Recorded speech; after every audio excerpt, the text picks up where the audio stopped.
Okay, so I did check and it was 1946. Basically, these prototype diner restaurants were built for the 1939 Queen's World's Fair.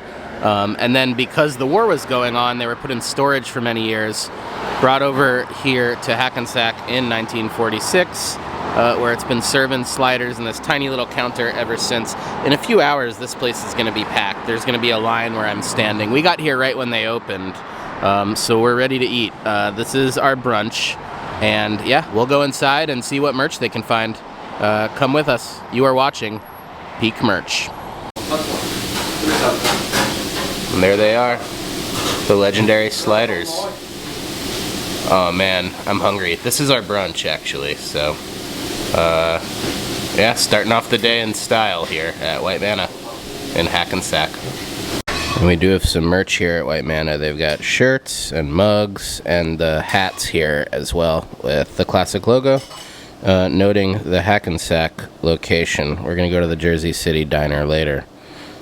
Which color is your favorite? Let us know. Some good options here. And this is the shirt and the mug for the White Manna merch. They've got a hot rod on there. They've got the front of the stand as well. Pretty cool stuff. Pretty cool stuff indeed. And this is the gorgeous White Manna mug. Peak Merch Travel Companion noted that the doormat says onions on it. I guess the original one used to say onions on it. And as we're talking to our friends here at White Manna, we're reminded that if you don't like onions, maybe you shouldn't be eating a hamburger. So, food for thought here at White Manna. Our tour of Weird New Jersey continues in Morristown, New Jersey, at the Morris Museum, a Smithsonian affiliate known for a permanent collection of obscure and vintage automata. Well, what the hell is that? We'll find out, and you know we'll be visiting that gift shop. Let's head in. You know, one thing all the theme park purists argue makes an experience is the presence of kinetic motion in a park. So it's seeing a monorail go by, it's seeing a people mover, it's seeing flat rides or roller coasters that are physically moving through this space. The Morris Museum's commitment to movement as one of its core themes invites some interesting exhibits, and this is one. This is called Set in Motion, The Kinetic Worlds, from the studio of Richard Whitten. So yeah, we'll take a look.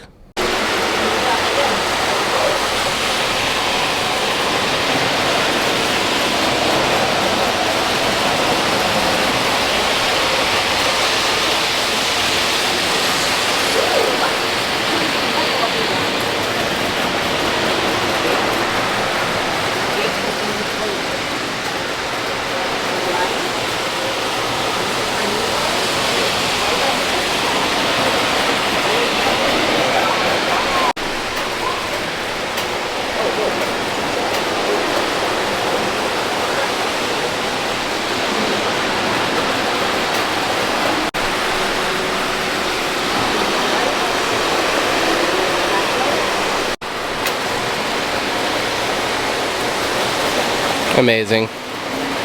Wiley making an appearance.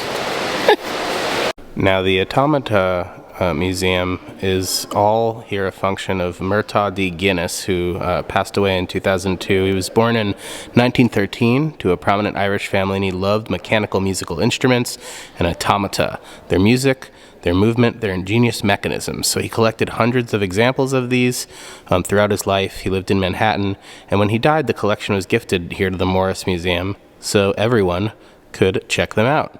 Let's take a look at some musical machines and living dolls. They may be haunted.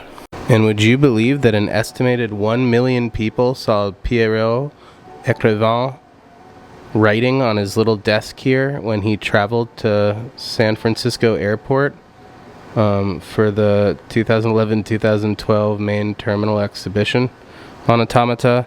This is one of the most famous automata of all time, part of the Guinness collection. Again, not currently moving and in the conservation section, but we'd love to see something move in here. Of course, the trains were super cool, but we'll see what else we can find, and then we'll head to the gift shop.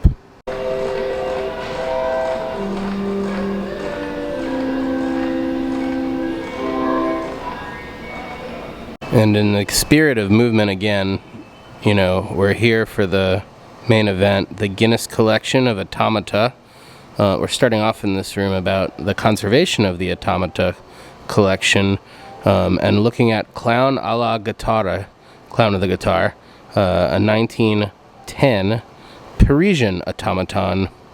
So yeah, this here is the Cook, an 1885 automaton, also from Paris. So yeah, they probably need a little love. They're super old, but we'll see if we can find something moving here.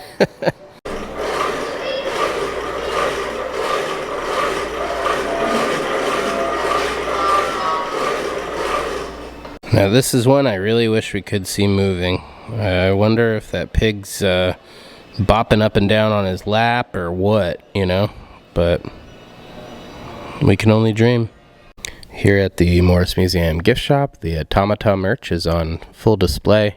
We've got some of their Kiekerland. That's obviously not unique to the museum, but still cool wind-up toys. It's a Pintakuna, a car key.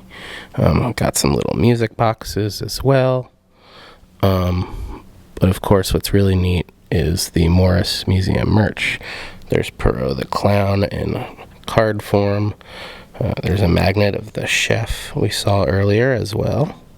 And Perot's also gracing the front of some Morris Museum mugs. So let's see what else. A lot of postcards from the Richard Whitten Kinetic Worlds exhibit. So some neat stuff there. Actually, these are the Richard Whittens. So some of the paintings we saw, and some other Morris Museum automata, musical automata postcards too. We've got some Richard Whitten books of his paintings here. And we'll see what else we can find. And it looks like there's some really nice periodicals here. There's one of those classic Images of America books on Morristown, but of more interest to me is the Guinness collection has its own book here, all about the automata. We'll be taking a look at that as well.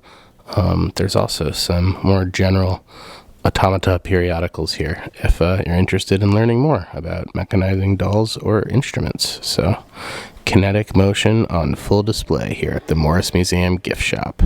And last but not least, we've got some wine totes and totes here with the Morris Museum logo as well. So yeah. Well, that was very nice. Cute museum, enough to see. We spent about an hour and a half there, took our time. The Automata collection was very impressive.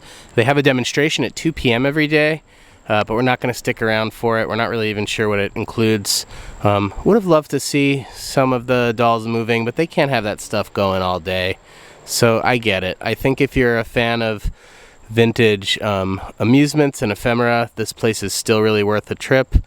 We did pick up the book of the Guinness collection of Automata. It was only $15. So pretty sweet trip overall and pretty great haul. We're glad we came here. So yeah, next time you're passing through New Jersey, consider adding it to your itinerary. Morris Museum. Solid.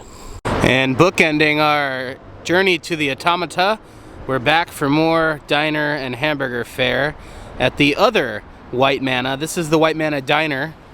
Claims to be the original White Manna.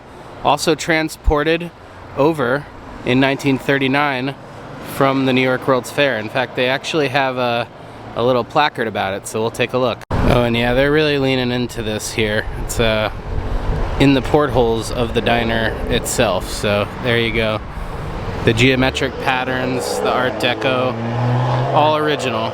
Pretty cool. And we do have one new piece of merch here as well, identifying it as the original Manna, not to be confused with the hamburger stand, although they both were designed the same year. I guess this one opened sooner, technically, so there's that, but pretty cool. Love that it says World's Fair on it. Love that it's got the design. So yeah, that looks like it for the merch here. So there's that too. Let's eat. Well, that's gonna do it for our weird look at New Jersey ephemera. We'll be sure to do more of these. And as we celebrate this hat from the White Manna Hamburger Stand in Hackensack amid the backdrop of the White Manna with one N diner parking only sign, we reflect on which burgers were better. which vibes were more immaculate and whether either of those things ultimately mattered. Now, ultimately, the White Manna Hamburger Stand in Hackensack had better merch, had more variety of merch. Although, you could argue that t-shirt from White Manna Diner was the best merch. It had a mention of the World's Fair. It had a date stamp on it. When it comes to the burgers, the crown goes to White Manna Hamburger Stands with 2 N's in Hackensack, because I could still taste those onions. That's gonna do it for this week's Peak Merch video. I've been Juss, you've been patient, and we'll see you again real soon. Take care.